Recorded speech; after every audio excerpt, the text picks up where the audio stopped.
추수감사주일입니다. 옛날 농업을 주로 할 때에는 이제 1년 농사를 지어서 이제 추수를 하게 되어지죠. 그래서 풍성한 추수에 대해서 하나님께 감사하는 것이고, 또 그 추수한 것으로 인하여서 다음 한 해 동안 이제 먹고 살 수 있게 된 것에 대해서 감사하는 것, 이것이 추수감사주일의 의의라고 할 수가 있겠습니다. 그런데 이제 요즘 코로나잖아요. 그리고 이제 직업이 다양화되면서 이제 농업만이 아니고 다양한 직종에 이제 수입이 있게 되어지는데, 이 코로나가 특히 이제 많이 어렵게 하고 있는 것이죠. 물론 일부 업종은 코로나로 인하여서 오히려 더 호황을 누리는 경우도 없지는 않습니다만, 대부분의 소상공인들이 이제 어려움을 겪고 있는 실정입니다. 그러다 보니까 이제 추수라고 하는 개념, 그러니까 1년을 먹고 사는 일에 있어서 수입이 그다지 넉넉지가 못하죠. 그러한 경우에 과연 그러면 우리의 수입의 양에 따라서 우리의 감사의 양도 따라가야 되는가 하는 이런 이제 딜레마가 있습니다. 즉, 수입이 많으면 자연스럽게 하나님 고맙습니다, 먹고 살 수 있게 해주셔서 감사합니다, 이게 되지만 좀 부족하면 힘들잖아요. 그러니까 감사를 표현하기가 조금 그래 보입니다. 그런데 만약에 수입이 거의 없다, 이렇게 되면 오히려 감사보다는 하나님께 하나님 이래도 되는 겁니까? 하고 원망이나 불평을 할 만도 한 그러한 이제 상황인데, 과연 성도가 하나님께 대하여 우리의 수입의 정도에 따라서 그렇게 감사를 조절하면서 살아야 할 존재이냐 하는 이 부분에 대해서 오늘 우리가 같이 한번 생각을 해보려고 하는 것입니다. 사도 바울이 골로새 교회 성도들에게 감사에 대한 이야기를 할 때, 오늘 15절, 16절, 17절을 보게 되면 15절에서는 그리스도의 평강을 이야기하면서 감사를 권면하고 있고, 16절을 보시게 되면 그리스도의 말씀을 언급하면서 감사하라고 이야기를 하고 있고요. 마지막 17절을 보게 되면 그리스도의 이름에 대하여서 이야기하면서 그 이름에 힘입어 하나님 아버지께 감사하라고 요청하고 있는 것을 보게 되어집니다. 그런데 이 세 가지는 전부 우리의 삶에 있어서 외적으로 눈에 들어오는 수입이 아닌, 어느 누구를 막론하고 성도된 자라고 하면 누릴 수 있는 요소들이라고 하는 것을 잘 생각하시면서 그것이 우리에게 감사가 되느냐 하는 부분을 한번 같이 묵상을 해보도록 하겠습니다. 먼저 그리스도의 평강과 감사의 관계입니다. 그리스도의 평강, 그것이 내 마음을 지배할 때, 다시 말해서 내 마음에 가득 찰 때, 충만할 때, 그것은 감사로 이어질 수 있다는 것인데, 과연 그리스도의 평강이 무엇이냐 하는 부분입니다. 그리스도의 평강하면 그리스도로 말미암아 발생하는 평강이라고 생각을 할 수가 있겠습니다. 그리스도로 말미암아 발생하는 평강이 무엇일까요? 예수님께서 십자가에서 죽으셨어요. 그래서 하나님과 인간의 관계를 화해를 시켜주신 것입니다. 그래서 여기서 발생한 것이 평강이죠. 이게 바로 그리스도의 평강이라고 하는 것입니다. 그리스도의 행하신 일로 인하여서 하나님과 인간의 깨어진 관계가 다시 회복이 되어지고 치유가 되어지고 화목하게 되어지는 것, 이것이 그리스도의 평강이라고 할 수가 있습니다. 우리 로마서 5장 10절 말씀을 보겠습니다. 곧 우리가 원수 되었을 때에 그의 아들의 죽으심으로 말미암아 하나님과 화목하게 되었은즉 화목하게 된 자로서는 더욱 그의 살아나심으로 말미암아 구원을 받을 것이니라. 그러니까 하나님과 화목하게 되어진 이 그리스도의 평강, 이것이 곧 우리의 구원이 되겠죠. 십자가에서의 예수 그리스도의 죽으심으로 인하여 성사가 되어진 이 놀라운 평강은 세상의 그 어떤 것보다 가치가 있는 것이죠. 하나님께서 우리에게 주실 수 있는 최고의 선물입니다. 이 땅에서 잠시 있다가 사라질 유한한 것과 비교할 수 없는 영원한 가치를 지닌 하나님과의 화목, 우리의 구원, 그것이 하나님을 향하여서 감사하게 할 수밖에 없는 것입니다. 또 한 가지 그리스도의 평강이라고 한다면 그리스도로 말미암는 평강뿐만이 아니라 그리스도께서 우리에게 보여주시는 평강이라고도 이해할 수가 있어요. 그리스도께서 보여주시는 평강, 예수님께서 인간의 몸을 입고 이 땅에 오셨잖아요. 그리고 공생의 삶을 사십니다. 폭풍의 한가운데에서 제자들이 놀라 어쩔 줄 몰라 할 때 예수님은 배 밑에서 그냥 한가로이 주무시고 계시죠. 그리스도께서 보여주시는 평강입니다. 물론 우리가 예수님은 하나님이시니까, 신이시니까 그런 폭풍의 두려움을, 위협을 느끼실 이유가 없다, 얼마든지 그렇게 생각할 수 있어요. 실제로 그러하고요. 그러니까 예수님께서 폭풍을 보시고 꾸짖을 수도 있고 잔잔케 하실 수도 있는 것입니다. 그러나 인간의 몸을 입고 오셔서 인간의 성정을 그대로 가지고 계신 예수님이라고 할 때 그런 폭풍 속에서 과연 평강을 누릴 수 있느냐 하는 부분은 우리가 생각을 해봐야 돼요. 무엇이 예수님으로 하여금 평화롭게 할 수 있었는가? 그것은 하나님 아버지께 대한 절대적인 신뢰가 있었기 때문에 가능한 거예요.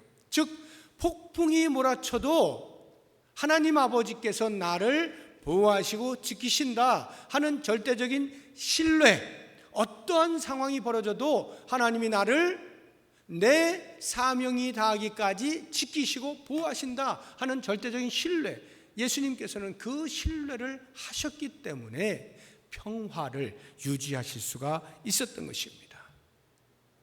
이것은 하나님께 대하여 절대적인 신뢰를 갖는다는 것은 오직 하나님만 신앙한다라고 하는 일편단심을 말하는 거예요. 마음이 나누어지거나 또는 마음이 다른 어떤 것에 빼앗기거나 하는 그런 상태에서는 하나님을 향하여 절대적인 신뢰를 가질 수가 없죠. 오직 하나님께만 집중하여져 있는 상태에서만이 절대 신뢰가 가능한 거예요. 우리가 롯의 아내를 이제 보게 되어지면 그 이야기를 다 아시잖아요. 악이 가득한 소돔 땅을 하나님께서 멸망하시기 위해서 롯과 그 가족을 이제 탈출을 시키시는데 롯의 아내가 탈출하면서 뒤가 궁금해서 돌아보다가 소금 기둥이 되었다 하는 이 사실 다 알고 있는 이야기입니다. 그런데 그 스토리 속에서 우리가 조금 더 예리하게 상황을 짐작을 해보면 이런 게 있어요.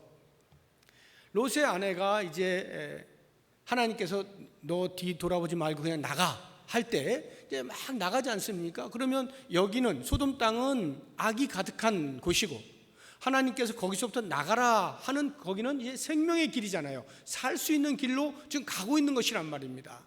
그렇게 쭉 가고 있는데 뒤가 자꾸 궁금한 거예요. 왜? 자기가 그동안에 몸담아 살아왔던 그 장소 나름대로 미련이 남아있는 거예요. 그래도 거기서도 나름 재밌게 살았는데 아쉽다. 왜 하나님께서 그걸 다 멸망시키시지? 좀 어떻게 하면서 뭔가 마음이 나누어진 겁니다.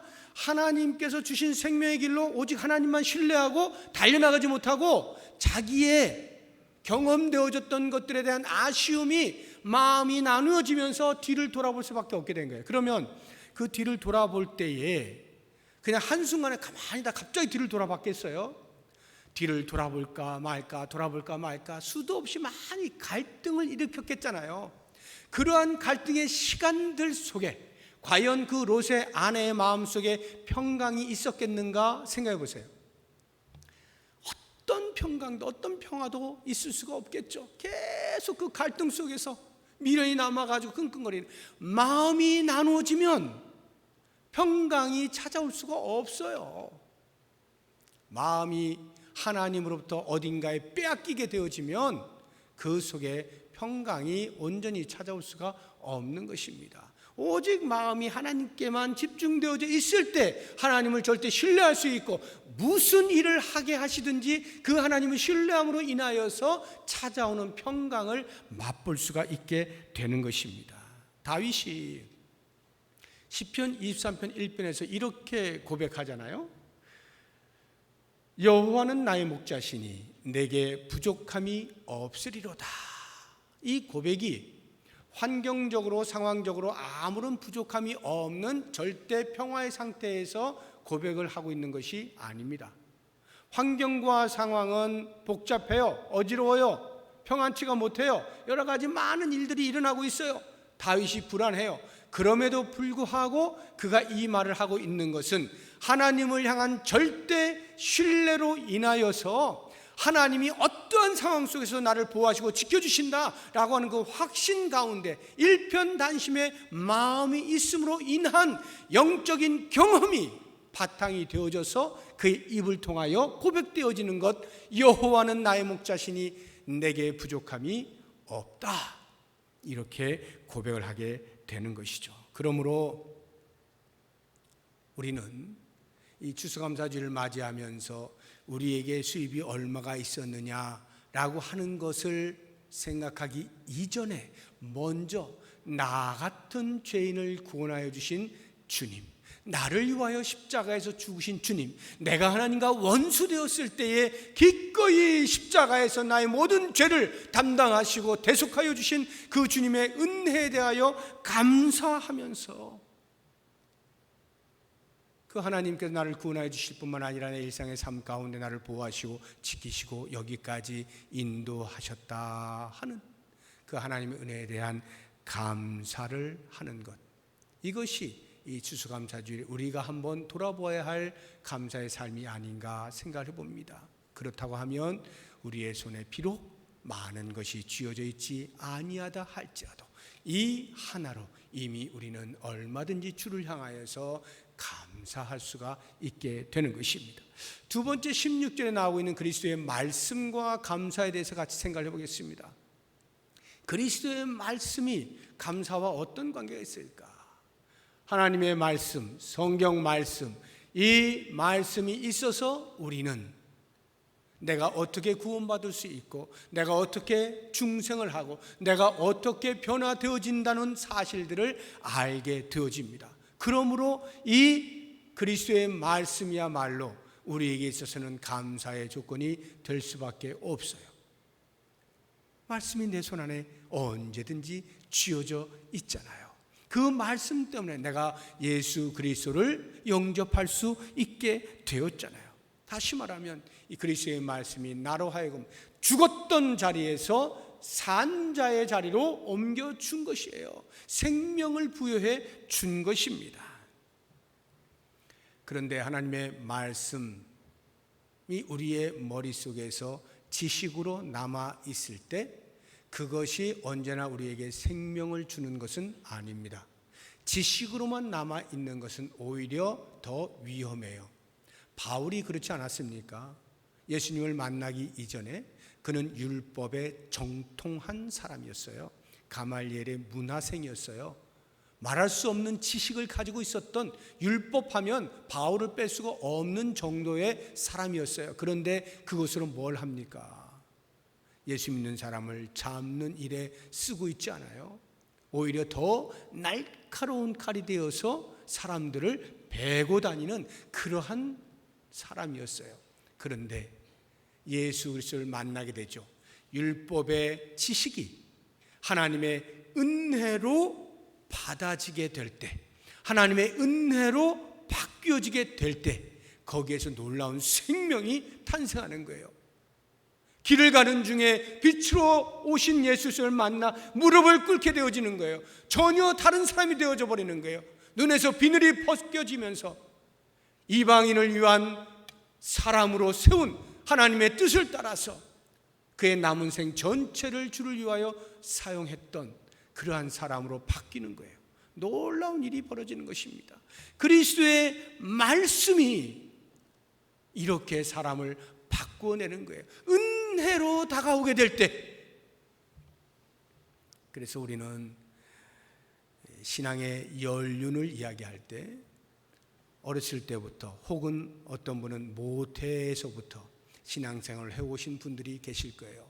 그러면 적어도 수십 년을 이렇게 신앙생활을 해왔는데 그 신앙의 연륜이라고 하는 것이 이 생명과 관련하여서 지식에 머물지 아니하고 은혜로 다가오게 될 때에 비로소 거기에 감격이 있고 감사가 있을 수가 있어요. 그런데 만약에 하나님의 말씀을 수십 년 동안 들어온 신앙의 연륜이 깊은 사람임에도 불구하고 여전히 우리의 입술에서 불평과 원망이 계속 나오고 있다고 한다면 과연 그 사람이 생명을 가진 자인가 돌아볼 필요가 있어요. 왜냐하면 생명이라고 하는 것은 자라나는 특성을 가지고 있거든요. 그래서 그리스도의 말씀은 우리를 그냥 새 생명을 부여한 것으로 끝나는 것이 아니라 그 새 생명이 자라나도록 계속 촉구하는 역할을 해요.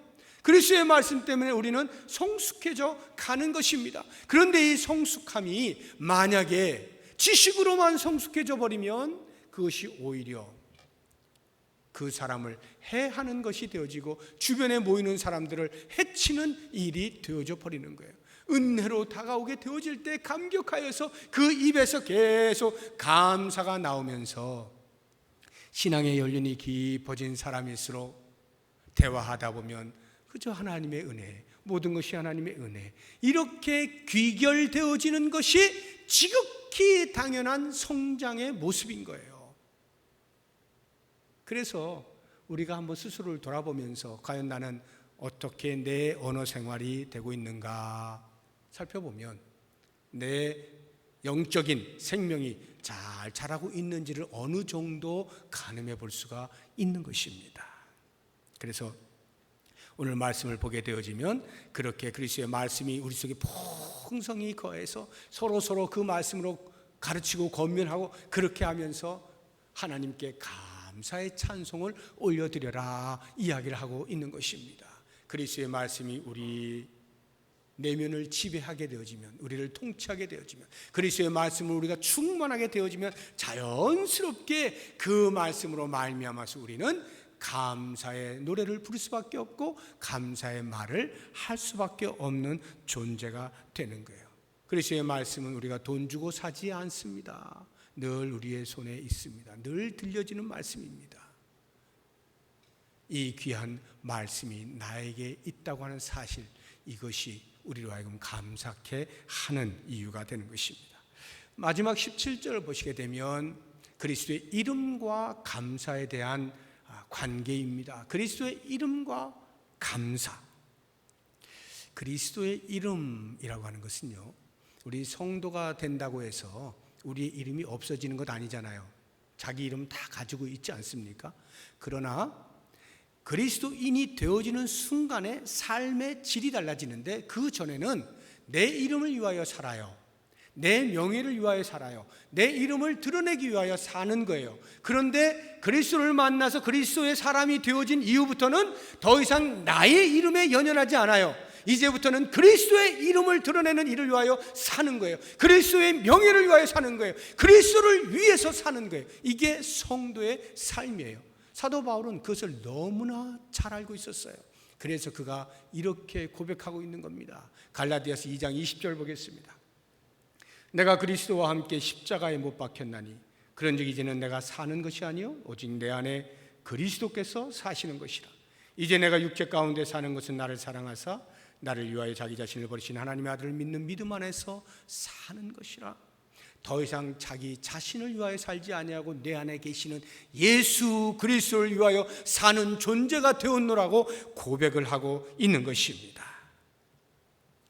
그리스도의 이름, 우리 성도의 삶에 당당하게 살아갈 수 있도록 하는 위대한 이름입니다. 그러니까 그 이름을 힘입어 사는 우리들이 당연히 감사할 수밖에 없죠. 근데 우리 현실을 보게 되어지면 그리스도의 이름 때문에 이렇게 뭔가 하나님께서 막 복을 주시는 그런 은혜들을 누려서 와, 내가 예수의 이름을 알았더니 이렇게 되는구나 하는 그런 것들은 사실 별로 없을 수가 있어요. 오히려 그 반대가 더 많아요. 진짜 예수님 제대로 믿는 사람에게는요, 그리스도의 이름 때문에 당하는 고난이 따라옵니다. 초대교회 당시에는 말할 것도 없고 지금도 역시 마찬가지예요. 그런데 그러한 고난이 다가올 때, 그리스도의 이름 때문에 애매히 당하는 고난이 있을 때 초대교회 사도들은 어떻게 했는지 아십니까?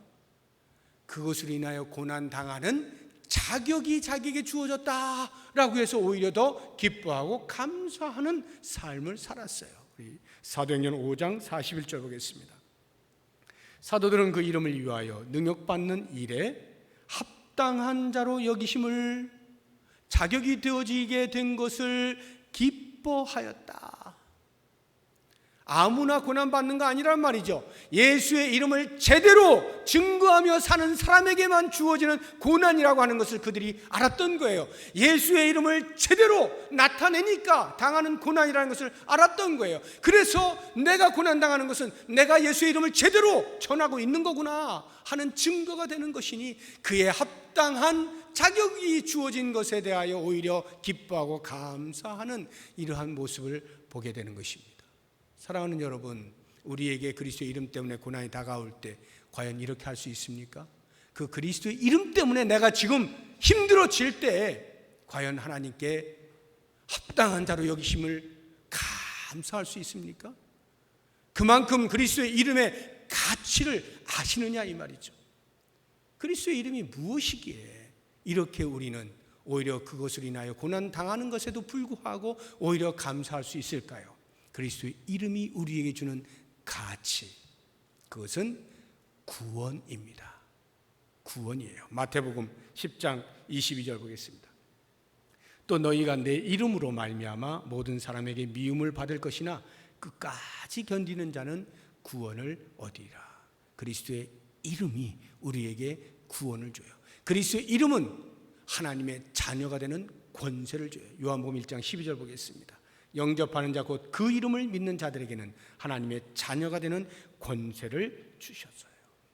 뿐만 아니라 그 이름이 우리로 하여금 하나님 앞에 간구할 때 응답하게 하는 귀한 일을 감당합니다. 예수의 이름으로 구할 때마다 응답하시는 은혜를 경험하게 돼요. 요한복음 14장 13절 이하를 보겠습니다. 너희가 내 이름으로 무엇을 구하든지 내가 행하리니 이는 아버지로 하여금 아들로 말미암아 영광을 받으시게 하려 함이라.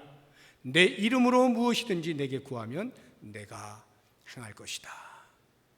그리스도의 이름이 하나님께 받을 것을 받게 해주는 수단이 된다 이 말이에요. 그리스도의 이름의 권능이죠. 뿐만 아니라 그 그리스도 이름으로 실제적으로 놀라운 일을 행할 수도 있는 것입니다. 베드로가 그렇게 하지 않습니까? 사도행전 3장 6절 보죠. 베드로가 이르되 은과 금은 내게 없거니와 내게 있는 이것을 내게 주노니 나사렛 예수 그리스도의 이름으로 일어나 걸으라. 그리스도의 이름으로 많은 병자들을 고치고 그리스도의 이름으로 많은 귀신 들린 자들을 쫓아내고 놀라운 일들을 행하였던 초대교회의 사도들을 우리가 말씀을 통하여 보게 됩니다. 오늘날에도 이것은 비일비재하게 일어나는 일이죠. 그리스도의 이름으로 놀라운 능력들이 세계 곳곳에서 일어나고 있죠. 그리스도의 이름이 이와 같은 권능을 가지고 있어요. 그렇기 때문에 그 그리스도의 이름을 가진 자가 당연히 감사할 수밖에 없는 거죠. 우리가 그리스도의 이름을 얻기 위하여 무엇을 지불하는 것 아니거든요. 우리에게 주어져 있는 것이에요. 주어져 있는 거예요. 그러므로 사랑하는 성도 여러분, 이제 말씀을 정리해 보세요. 그리스도의 평강과 그리스도의 말씀과 그리스도의 이름은 우리가 무엇을 주어서 얻는 것이 아니라 이미 하늘로부터 우리에게 주어진 것들이에요. 그 주어진 것들, 누구도 내 스스로가 포기하지 않는 한 빼앗아갈 수 없는 것들이에요. 그런데 그것들이 이 땅의 그 어떤 것과 비교할 수 없는 최고의 가치를 가지고 있는 것들이에요. 그것을 우리가 이미 가지고 있는 사람들이라고 할 때 과연 우리가 무엇을 더 손에 쥐어서 감사할 것인가 생각해 보면 우리는 우리의 추수의 수확의 양과 관계없이 언제 어디에서 어떤 상황 가운데서도 하나님을 향하여 감사할 수 있는 존재라고 하는 것을 깨닫게 되어지는 것입니다. 저는 오늘 말씀을 마치면서 마지막으로 지금 고인이 되신 우리 강정희 권사님에 대한 이야기를 하나 하고 말씀을 마칠까 합니다. 지금 여러분이 보시는 이 앞에 이 꽃꽂이하고 이렇게 과일 바구니, 이게 우리 환경미화부장이신 이제 송남욱 권사님하고 김우진 집사님하고 몇 분이 이렇게 수고를 해서 만든 건데, 이 수고의 이 비용을 우리 고인께서 내신 거예요. 헌금을 하신 거예요. 근데 그 이야기가 참 가슴을 울립니다. 지난 금요일에 돌아가셨는데 수요일에 한준사님한테 전화가 왔어요. 강정희 권사님으로부터. 그래서 지금 굉장히 몸이 좋아졌다는 거예요. 너무 좋아서 감사해가지고 이번 이 추수감사주에 제가 꼭 꽃꽂이를 이 꽃꽂이 헌금을 제가 꼭 하고 싶다고, 제가 하나님께 감사의 마음을 드리고 싶느라고 그렇게 해서 20만 원을 보내드리겠다 이렇게 이야기를 했어요. 그래서 너무 감사해가지고 네 알겠습니다 하고는 환경미화부장에게 전화해가지고 그렇게 됐으니 준비를 해주세요 했는데, 그 다음날 아무런 소식이 없어요. 헌금을 보내야 되는데 안 보내는 거예요. 이거 어떡하지? 아무리 연락해도 연락이 안 되고, 그러는 중에 모 집사님께서 비슷한 마음을 주셔가지고 어떻게 이 감사 이걸 할 수 있을까 이렇게 또 한주사님한테 전화가 왔어요. 그래서 그래, 그럼 지금 상황이 이렇게 됐는데 이거 좀 하세요 해서 그분이 하는 걸로 된 거예요. 그랬는데 금요일에 그렇게 해서 끝이 나고 돌아가셨단 말이에요. 그냥 아무 일도 생기지 않고 돌아가셨단 말이죠. 그런데 그 며느리로부터 연락이 왔어요. 돌아가시기 직전에 자기 손을 꼭 붙잡고 고인께서 이런저런 이제 이야기를 쭉 다 한 다음에 이 꽃꽂이에 대한 이야기를 하시는데, 내가 이렇게 몸이 너무 좋아져가지고 감사해서 하나님께 이 꽃꽂이 헌금을 하기로 했는데 지금 못 보냈다. 내가 몸이 이렇게 돼가지고 그걸 못했는데 네가 꼭 좀 해다오 해서 그 며느리가 50만 원을 보내왔어요. 그래서 이걸 지금 준비한 거예요.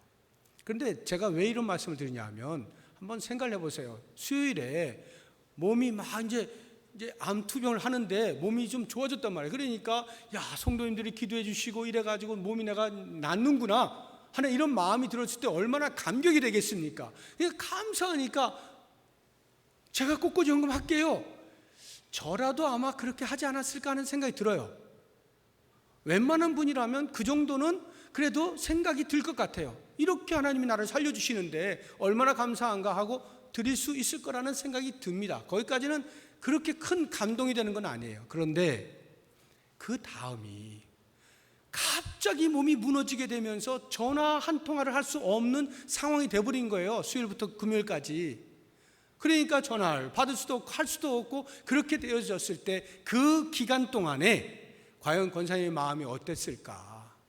저는 생각을 해보면 하나님께 무지무지하게 원망을 하지 않으셨을까? 내가 이렇게 몸이 좋아지는 것 같아가지고 하나님께 감사하다고 꽃꽂이를 하려고 하는데 이게 뭡니까 지금? 하나님 저를 지금 불러가시잖아요. 지금 몸이 완전히 무너져 버렸잖아요. 원망을 해도 조금도 이상하지 않을 것만 같은 그러한 시간들의 흐름.